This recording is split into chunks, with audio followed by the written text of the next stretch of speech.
আসসালামু আলাইকুম। Recipe by beauty চ্যানেলে আপনাদেরকে স্বাগত জানাই। আজ আপনাদের সঙ্গে শেয়ার করব মসুর ডাল ও আলুর মধ্যে একটা ডিম দিয়ে খুবই সুন্দর একটা রেসিপি। এই রেসিপিটা কিন্তু মাছ মাংসের স্বাদকেও হার মানাবে। আপনারা গরমে এই রেসিপিটা রান্না করে খেয়ে দেখতে পারেন। আশা করছি আপনাদেরকে অনেক বেশি ভালো লাগবে। তো অবশ্যই স্কিপ না করে পুরো রেসিপি দেখে নেবেন। তো চলুন রেসিপি শুরু করি।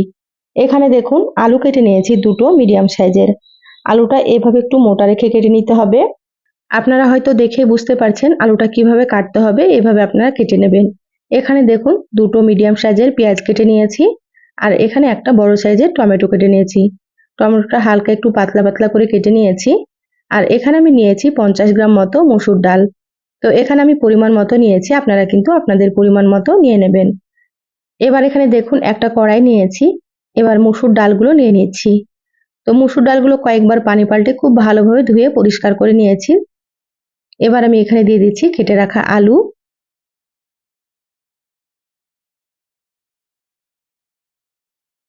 সম্পূর্ণ আলুগুলো দিয়ে দিলাম। এবার এখানে দিয়ে দিচ্ছি কেটে রাখা টমেটো। টমেটো দিলে কিন্তু খেতে অনেক বেশি ভালো লাগবে। এবার আমি এখানে দিয়ে দিচ্ছি কেটে রাখা পেঁয়াজ। আর এখানে দিয়ে দিচ্ছি 4টে চেরা কাঁচামরিচ।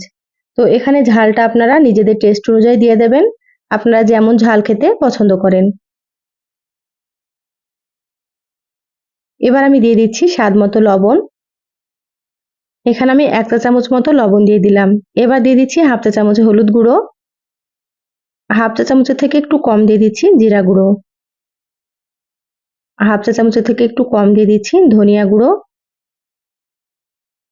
সামান্য পরিমাণে একটু দিয়ে দিচ্ছি মরিচের গুঁড়ো। যেহেতু এখানে কাঁচামরিচ দিয়েছি সেজন্য অল্প করে দিয়ে দিলাম।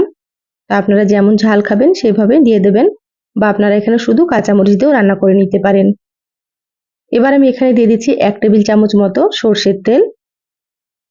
তো এখানে আমি সরষের তেল দিলাম, আপনারা চাইলে সয়াবিন তেল দিতে পারেন।